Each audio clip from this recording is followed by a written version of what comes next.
That was awful. We can do better than that. What's up, Sport Beach?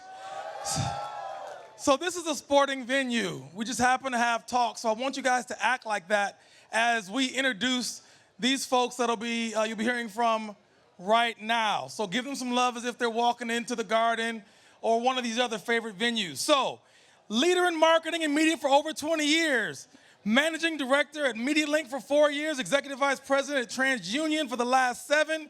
He runs TruAudience growth strategy, currently on the board of Live Up Enterprises, Graduate University of University of Illinois, hailing from Chicago, Matt Spiegel.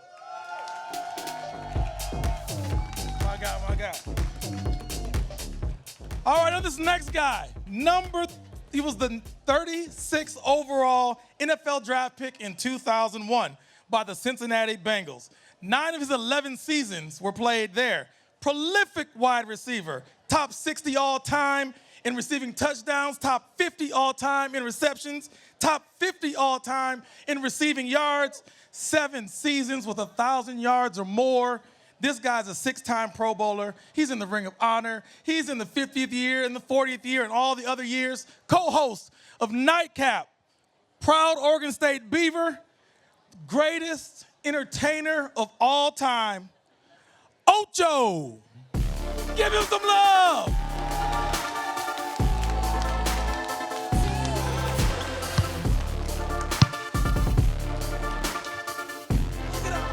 Hug it out. This is how we do. This is how we do. Hello? Hello. Is this on? Hello? Hello. How y'all doing? How you doing? God damn it. So, we're sitting here on Thursday, June 19th. It happens to be Juneteenth, for those of you who may not know.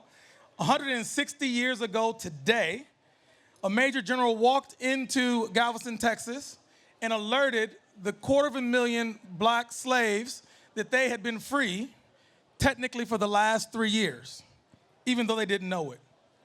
We now celebrate this as a national holiday, at least for now, in the United States.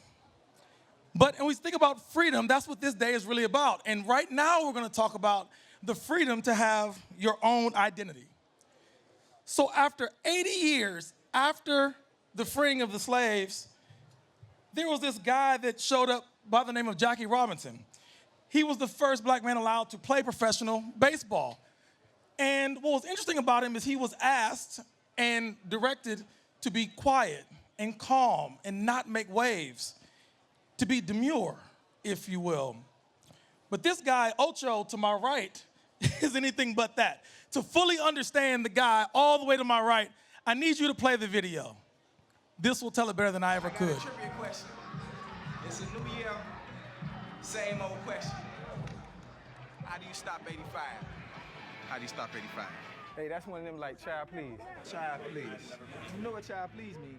Child, please is a nice way of telling someone, you.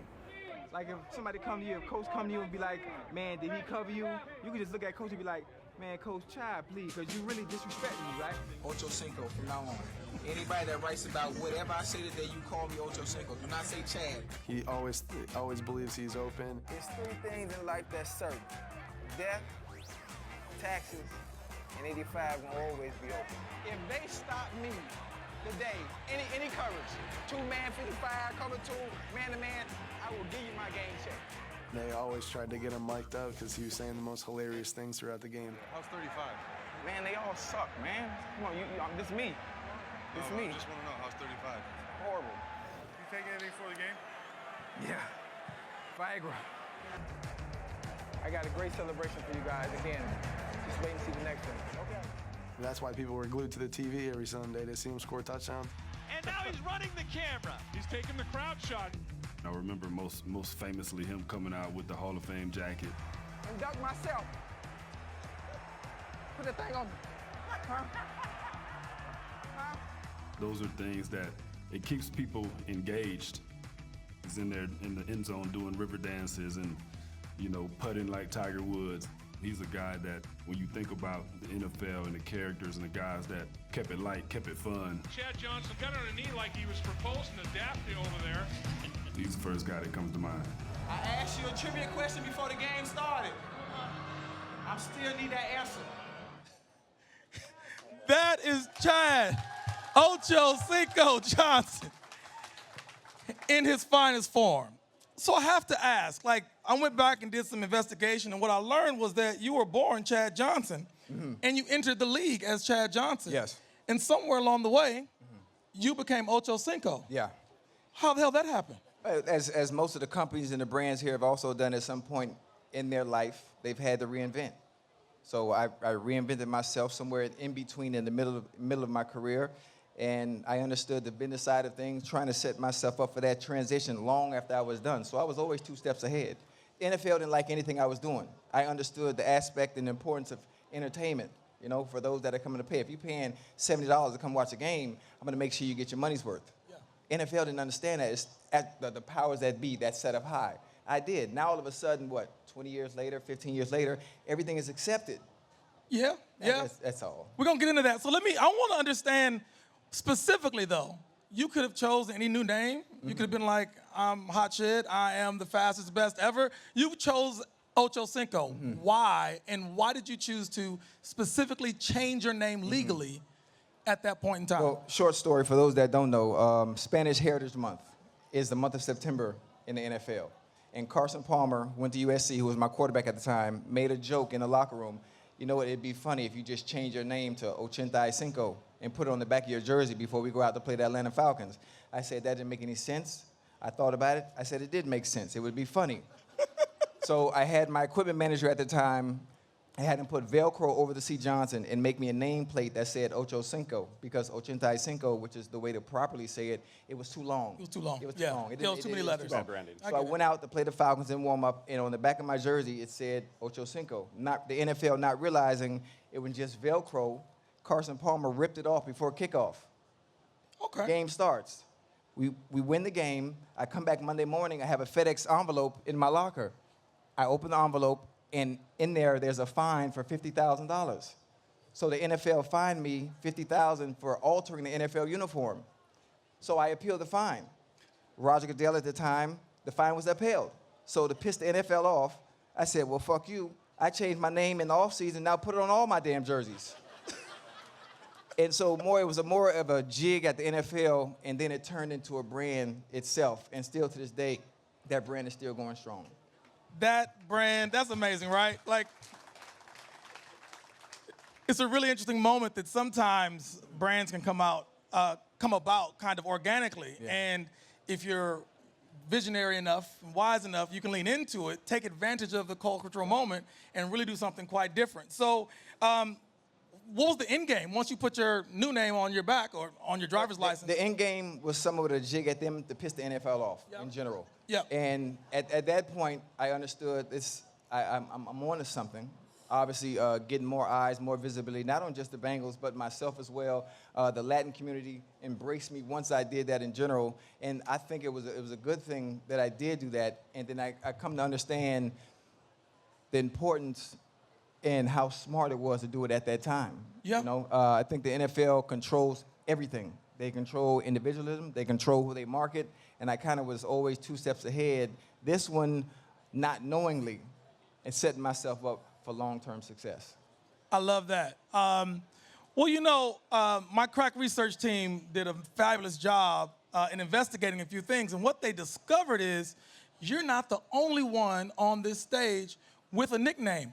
Matt, what's your name? my man Matt. Well, see, here's the thing. There's nobody even close to this world that would have any idea of this name that I'm going to somewhat unwillingly share right now. But yes, in college, I was never known as Matt. I had become known as, I think this might fit, I was known as the Poobah. Oh. The Poobah. The Poobah. Like the Grand Poobah. You? Yeah, I know, right? Yeah. That's what happened. That's sexy. That's what happened. It was, I thought it was all right. Yeah. But yeah, no, that you have just heard deep, dark information I haven't shared in like 15 years. That's what you would expect from TransUnion. They would have deep, dark information on all of you out there. And if the wrong people get their hands on it, it will be exposed. So I'm sitting with Ochocinco, and I'm sitting with a Grand Poobah. We'll just call you Poobs for short. That doesn't sound good. That- Let's go for Poobah for short. Yeah, there you go. There you go. So, Poobah, Talk to me. you're at TransUnion, and most people think about TransUnion as a credit score company. I certainly do. But really, you're a global information company, insights company, in fact. You know all of our business. You determine whether we get cars and loans and homes and things, and so be nicer to me next time I look for money. But that's really, really valuable information. How do you think, tell me more about what TransUnion really actually has on us and how you can help brands use it. Yeah, well, listen, there's two different worlds inside TransUnion. I don't have anything to do with any of your credit scores or mine. So that's not what he said backstage. That's not what he said backstage. Yeah, for the record. But listen, there's actually a perfect connection here. Chad, you're talking about, Ocho, you're talking about all the different ways of identity and the importance of how that, reflects on who we are, and then, of course, reflects on the types of choices and products you buy, what brands you're into. And we at TransUnion, ultimately, when it comes to this marketing space, we're all about actually enabling that, creating the tools that enable that type of personalized, relevant marketing, right? Ultimately, that's what we're all after. How do you find the right people at the right time? So we're in the business outside of the world of credit, right? Because that's actually a very highly regulated space, is in aggregating consumer insights so that you can better create, understand who you work with, understand who you want to reach and who you've engaged, and then whether that actually worked. Right? At the end of the day, what we're all doing in terms of engaging consumers is to figure out what different layers of identity matter such that we offer the right things to the right people. We're in the business of making that possible. I love that. That's important. I mean, at the end of the day, we all need information. Some of us need credit. Some of us need information to be able to offer products and services. And it's great that you all have a service that does that on behalf of brands. But, Ochocinco, I watch football a lot. And for my money, you and T.O. you guys had the best, most iconic celebrations. So tell me, why'd you celebrate when you got in the end zone? You know what? The NFL had a mantra, act like you've been there before. I mean, why am I acting like I've been somewhere I haven't? I understand all the work, all the adversities, all the obstacles, everything I had to overcome as a child, as an adolescent, going through high school, bouncing from school to school and college, to even make it to the NFL. I come from watching the Hurricanes of the 90s, Dennis Erickson, Michael Irvin when they were young, and having fun and being joyful and enjoying every moment, because the NFL stands for not for long. It's a short time. It's a short window in your life, so why not enjoy it while you're doing it? And I understood that. So every time I scored, I was going to do something, because I understood that could be my last touchdown. It could be the last time I scored. It could be my last time touching the field, because we play a barbaric sport. Injury can happen at any point. You never know. So I wanted to make sure while I was playing the game, I did it my way, instead of conforming the way they felt I should play. Because when I was a little kid, I was having fun. When I was in high school, I was having fun. When I was in college at Oregon State, the 1 year I was there, I was having fun. Yeah. So I'm not changing because you paid me millions of dollars all of a sudden. Okay, now I have to change and conform. And the one thing they do, in any environment, especially any structured entity that pays you a lot of money, the one way they think they control you is by taking your money. And that obviously works for NBA, NFL, MLB players, because that's what they think we value most. Oh, yeah, the money's great. But once you allow them to control you, if they know they can take your money and put you and make you stay in place, then there's no freedom. I was always free. The money's gonna come. It's gonna come and go. But that game, it's just a short amount of time. So I was gonna make sure I enjoyed every moment. Powerful words. It's interesting you say that, because I don't know if you know this, but you and Kareem Abdul-Jabbar have a lot in common. Mm-hmm. I don't know if you guys know about the Lou Alcindor rule, but in 1967, the NCAA created a rule that disallowed dunking a basketball.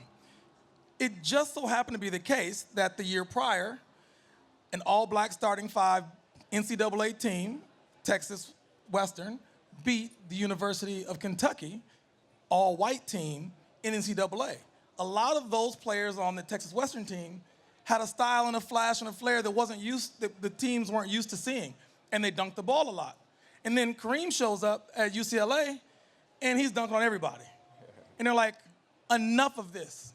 this identity of yours can't be exhibited in this field of play. And then Kareem went ahead to win 2 more championships and beat them all anyway. You, on the other hand, had a similar circumstance because you're into the league, you're scoring touchdowns, you're doing dances, you led the league in yards. The year you had the most receiving yards in the league, which was the second time you were first-team All-Pro, lots of touchdowns, a lot of celebration dances. As it turns out, the NFL banned touchdown celebrations the very next year and held it for 11 years until his career just happened to be over. Yeah, and the funny thing is they said no celebrating in the end zone. So that's where I took everything to the sideline. So I took it to the sideline because I found a loophole. Well, you said no celebrating in the end zone, so cool. So that's where the marriage proposal, where I proposed to the cheerleader on the sideline. And obviously in September, I put on a full poncho and sombrero on the sideline. I would have done it in the end zone, but I mean, I just found a loophole. And then after they banned me doing stuff on the sideline, then Twitter came out, and I just started tweeting from the sideline. So I got fined for that. And though I wanted to make sure they put in a rule for everything, I wanted to make sure I dotted all my I's and crossed all my T's. But it's all good. I mean, I know you and Roger Goodell in a much better place now. Oh, like this. I'm like the kid in high school that was really bad, that was always in the principal's office, and you go back to the school 20 years later, and he fucking loves you. Yeah. That's me. Listen, I have Goodell on speed dial. Anything I need. By the way, I think that actually speaks to the changing world of media, right? Because, you know, you were talking earlier, like, and you've been embraced, yes. Right? The ability for you to represent who you are, to be your own identity, is something now that the leagues are embracing. Yeah. And I think why? Because that's what we as consumers now expect. I was looking at some stats earlier that 30% of Gen Z doesn't watch any primetime television, 17% doesn't watch any linear television, and that's even worse if you go down to the millennials. But sports viewership is not down at all. Right? And I think that speaks to the fact that there's a joy and entertainment there, right? And consumers are saying, those younger consumers are saying, they're actually more influenced by sports sponsorships, which makes sense. If you're seeing less other high-profile content, you're going to be more influenced. And so that joy, that ability to express the identity, I think it all comes back to that. That's the way of media now. Perfect example of how the world evolves. Like, things that were not allowed are now allowed because they recognize that there's benefit, there's actual revenue and opportunity in those things. And I think that evolution is something that you spawned in the NFL. I think after you left, it was a little bit less fun. And they said, well, to hell with that. Let's get back to having some fun. So we talked about your football career, sir. But that's not your whole identity. That's who you were at one point in your life. Yes, you're quite a bit different. You're a soccer lover. Love soccer. Soccer. Huge passion and enthusiasm for the game. Probably because I was never able to play. Interesting. That has to be it. Obviously, being from Miami, being from Liberty City in the 80s, it didn't have the resources. You know, there was no way to play football. So my way out of my circumstance at that time was obviously playing football and focusing on that. But soccer has always been my love and passion and always will be.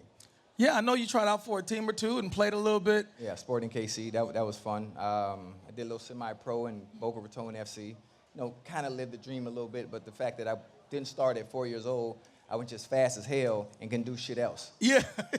Yeah. That matters. So you're an NFL analyst, as you can imagine. This guy's got much great on the mic. Mm-hmm. That's one of your many identities. You're a avid Call of Duty gamer. Call of Duty, FIFA. If anybody's here that plays FIFA, Call of Duty, I give you my gamer tag. When I get back to the States, I'll whoop your ass.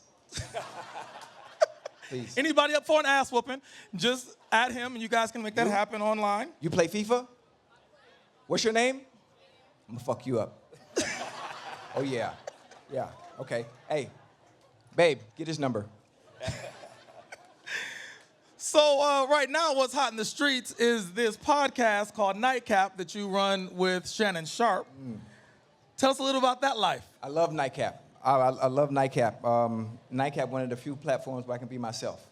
I can authentically be myself. A lot of people tune in to watch for the sports. Our takes, especially during football season. Obviously, right now they're doing NBA season. I'm not much of an NBA fan. I think I could probably play basketball for the Lakers. They could use some help, and the Heat. But I don't like basketball that much. Now, if we're talking soccer, I can talk to you all day. We'll be here all day. Football, obviously, I know like the back of my hand. But people stay for the stories. The stories that Shannon and I share of our upbringings, our issues, our problems, what we went through as kids, the issues we had as athletes, our ups, our downs. We don't hide anything. We want you to know we go through the same stuff you do. Yeah. Mental health. We have our mental health checks, and we have issues, whether it be relationships, personal stuff, and we share everything. And I think that authenticity and that rawness of being vulnerable to everyone and having no shame about it is why so many people enjoy and like it. Yeah, it's remarkable how successful it's been. I mean, there's lots of podcasts. Everybody's got a podcast. Yeah. All you need is a microphone and maybe even a camera, maybe not even that, and you can pull it off. But you guys have transcended. There's brands that are dying to be a part of what you guys are building, and I enjoy watching because you're right. It's very authentic. And as marketers, we're always talking about how do we lean into authenticity without it being frightening and scary. The truth of the matter is, the more authentic you are, the more you're going to connect with the audience, and that by itself isn't scary. That's actually really rewarding. Listen. Go ahead. What's funny before you Yeah, go, please. Puba? I think it's very important when we talk about they put a camera and a mic in front of you, and we're going to talk about our wins. Everything is always how we got where we are. Nobody ever talks about our losses. Mm-hmm. We have so many L's. We fail so many times, and we're able to share those stories because I failed many times. I've fucked up in life many times. At times, I've needed grace from other people to allow me to continue to extend and continue whatever vision it is I have. It hasn't always been good, and I think for us to be vulnerable in that space in front of everyone and allow them to say, it's okay. It's okay to try, fall, dust yourself off, get back up, and keep on going. Yeah, listen, I love that. And I really do think, man, that this is kind of relevant to the world of marketing, right? I mean, you're now in the media business, right? That is what you do. And marketers are after that authenticity, right? I mean, that is clearly what we're seeing more and more. And that really it speaks to, again, this notion of identity that's wrapping this discussion. We have multiple levels of identity. Again, you started with a very important one, today, the fact that it's Juneteenth today. That's obviously core and a fundamental identity. But we also have, what I might call more surface level identities that really reflect on the types of brands we choose to wear, the products we buy, the cars we choose. That's all about who we identify as people. And what we're learning as marketers, that the data exists to figure those out in more micro segments. And we're also realizing that it turns out when we're targeted and messaged in the relevant way, we actually respond better. It's actually more interesting. It makes more sense to us. So I think this whole notion of a media landscape that enables that, I think it's good for marketing as well as just good for us and great content as well. You're exactly right. And what else is good for me and us, well, I don't know about us, but for me, cigars. Sir, you're an entrepreneur and you have a love of cigars. Yes, I'm an avid cigar smoker. I've been smoking since 1991. During that time, obviously, as a young kid, you always want to fit in the crowd. Whatever the crowd is doing, I want to do what they're doing. There's no way I was walking in my grandma's house smelling like weed. Can't smell like weed. I would have nowhere to live. So I remember watching Magnum P.I., I remember watching Jake and the Fat Man, and they always had a cigar. So Yeah. You know what? I'm going to try that. I'm going to hang with the fellas, and I'm going to smoke cigars. And that's where it all started back in 91. And Grandma, boy, what in the is that I smell? Oh, it's a cigar. You want me smoking weed, and you want me drinking alcohol, or you want me smoking cigars? Pick your choice. You got to pick your poison, but I'm going to do something. I'm going to do something. So I've never had alcohol a day in life, but I'm a huge cigar smoker. I have my own brand called 85 Cigars. It's online for those of you that do smoke. Even if you're not a smoker, it's all about the experience. You can try it, and that's pretty much it. Okay, so I have two quick questions for you. In regard to the two last things you mentioned, one, it's kind of awkward to ask, but no, it's not. Like, can I be on Nightcap? You want to come on? Yeah, can I be on? Yeah. Can the Man, Pooba come Saturday. too? Oh, we should have a Pooba on there too. I feel like the Pooba should be there Absolutely. too. Right. Matter of fact, we could just tell Shannon take a day off, and we take that shit got over. this. Dude, we can take that shit over. Yeah, I like it. I love that idea. Do I get to be Shannon? Yeah. Okay. Yeah. That's an interesting spin. I like it. I think we should try it. Okay, so do you have the cigars with you? No, I'm smoking something else right now. I'm smoking a Lunatic 70 gauge Dominican cigar. It's not mine. I smoked my stash the first 2 days I got here. Okay. So I ran out. And you didn't That's share all none with me? Not a little bit even? Babe, you got a stick for him? Yeah, I got one for you. You got one? Okay, Right. good. It's not mine, but it's a cigar. Oh, well, that'll work as long Okay, as we can cool. smoke together. So we're getting close to the end here, so I want to ask some. Hey, no, I'm not fucking leaving. Oh, You know, it's the second time I've been on this stage and tried to do this, and somebody was like, I'm not fucking leaving. That was, I think Spike Lee said that 2 years ago. So I'm used to this sort of dynamic. Okay. Wait, I have a question. Yes, sir. Can I add a different dynamic to the show? Please. Can we do like a Q&A because I don't want to go anywhere? If Like, we have time, we can do that, and I think we might. Fuck yeah. Okay. So with that said, get your questions ready because when we say it's Q&A time, it won't be long. I need you to run up front, stand here. I'll hand you my mic. You can ask the question. We'll keep the party going. So Matt, any advice for brands looking to learn more about how data can reach specific audience? Yeah, listen, number one, begin with understanding who your customers are. You've got a wealth of information to be able to understand who they are, what they like, what their dislikes are. Lots of data sources out there. Obviously, you call us, you can call others. Partner with your agencies. We're great partners with the Stagwell Group. There's a lot of opportunity to work with your agencies and find that information. But ultimately explore, test, learn, the world of mass media and just targeting adults. Those days are over. A lot of micro-segmentation is possible. It's going to work better. Start trying somewhere. Love that. Thank you. Thank you so much, Puba, for that. Before we go to Ocho to answer the last question and then begin to answer questions from the crowds, you inspired something that I'm not sure you're aware of. And I'm not sure. Me? Yeah, you did. And I'm not even sure it was all that clear to some of us when it happened. But you may not know this, but we work with the National Football League and have for the last 7 years. Yes. We've been their creative and strategic partner for that duration, and we do Super Bowl commercials every year. And this year we made a commercial and ran it in the Super Bowl. It literally won an Emmy just a month or so ago. Thank you. Credit to the people who did it. That is really about identity. So if you would be so kind, team, can you play that spot? All right, ready, guys? You guys gotta be loud, though, okay? Let's go. Okay, repeat after me. Yes, sir. I am somebody. Somebody. I may be young. I may be young. But I am. But I am. Somebody. Somebody. I may be small. I may be small. But I am. But I am. Somebody. My clothes are different. My clothes are different. My face is different. My face is different. My hair is different. My hair is different. But I am. But I am. Somebody. Somebody. I must be respected. I must be respected. Protected. Protected. Never rejected. Never rejected. But I am. I am. Somebody. Somebody. I am.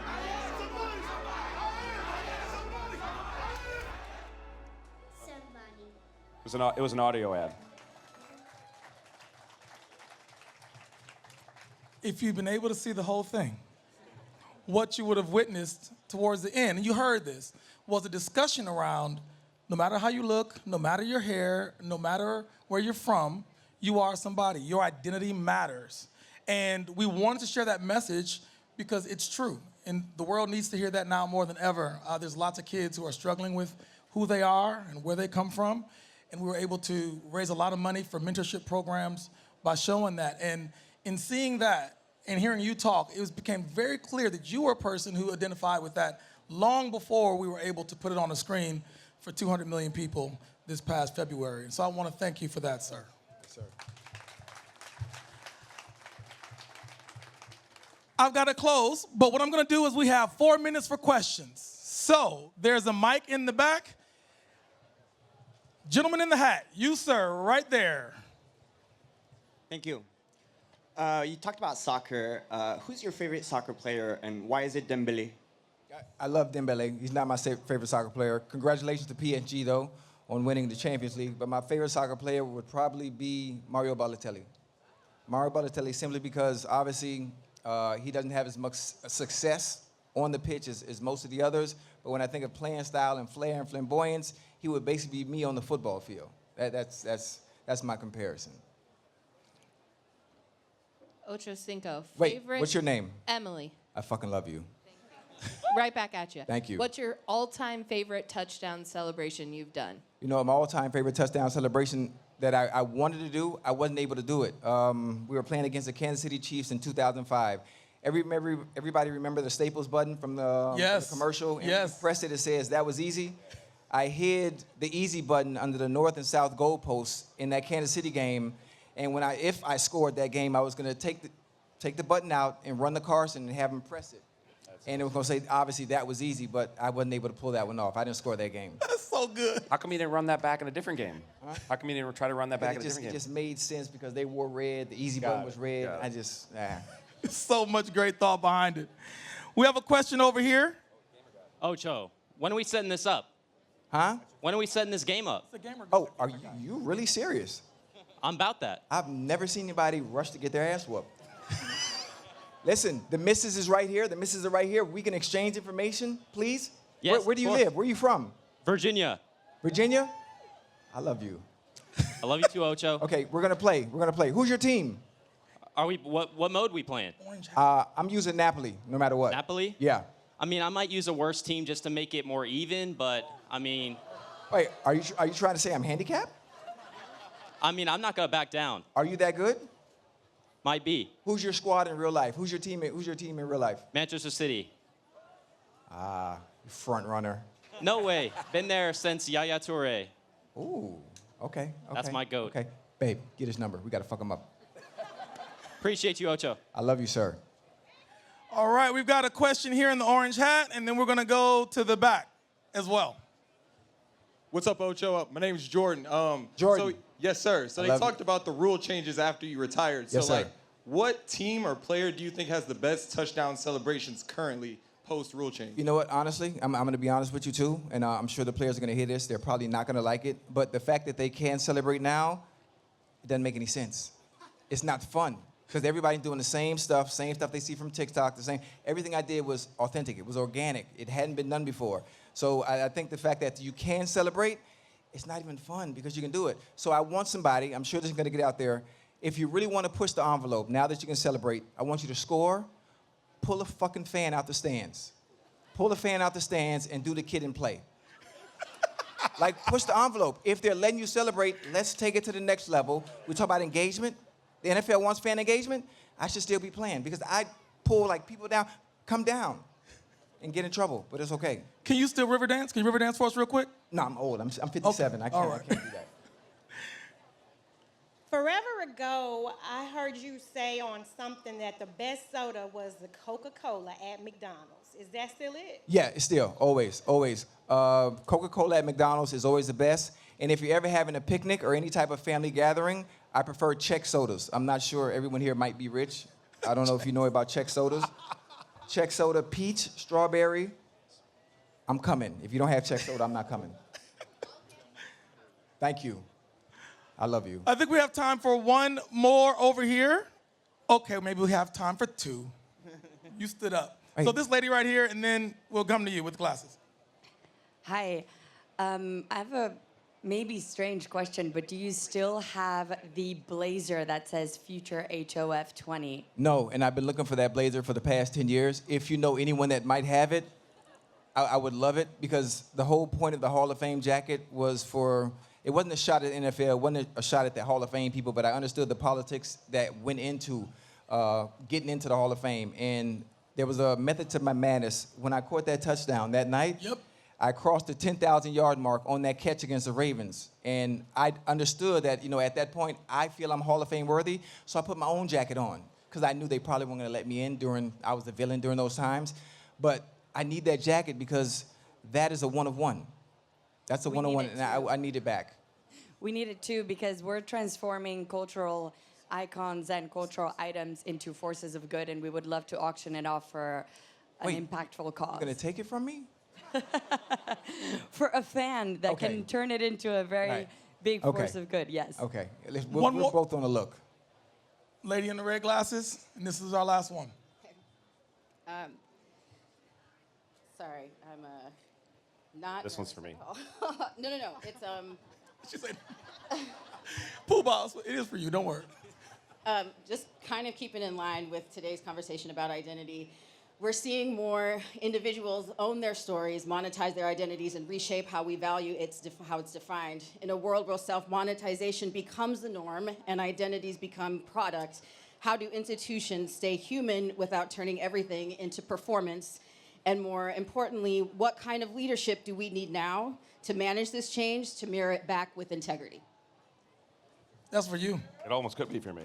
That's for you. I think That it's was for you. me? That was Yeah. for all of you. Yeah. That's for this entire audience, really. But Listen, not even, I know you have like 2 minutes because you guys got to keep a time, but if that were something you had to think about, I'll just say authenticity, man. I think you represent it. Keep it real, right? I think the more you are real about who you are and what you care about, I think that's what people respond to. To me, that's the name of the game.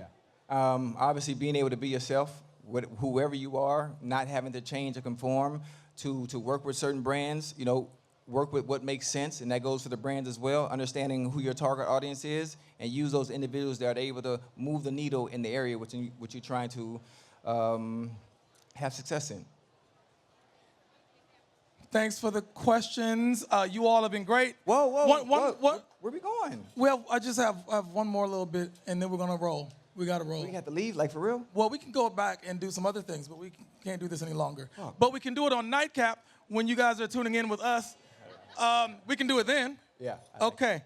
So look, ladies and gentlemen, we appreciate you taking the time to be with us. The fact of the matter is, it's really simple to me. Freedom is not an inalienable right.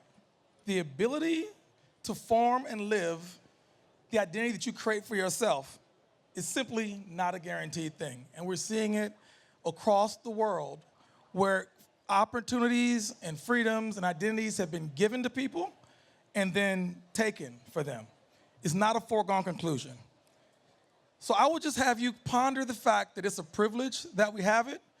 And as much as we enjoy the rosé and the sunshine here, when we go back to wherever we're from, we should be fighting like hell for people to keep the freedoms that they have and the identities that they want to have. With that, I thank you all. Appreciate you both. Puba, Ocho, it's been an awesome time. That's been fun. Thank you much. Thank you. Group hug. Group hug. All right, ready, guys? You guys gotta be loud, though, okay? Hello? It works? Okay, repeat after me. Yes, sir. I am somebody. Somebody. I may be young. But I am. Somebody. I may be small, I may be small, but I am. but I am somebody. My clothes are different. My clothes are different. My face is different. My face is different. My hair is different. My hair is different. But I am. Somebody. Somebody. I must be respected. I must be respected. Protected. Protected. Never rejected. Never rejected. But I am. Somebody. Somebody. I am. Somebody. I am. Somebody. I am. Somebody. Somebody.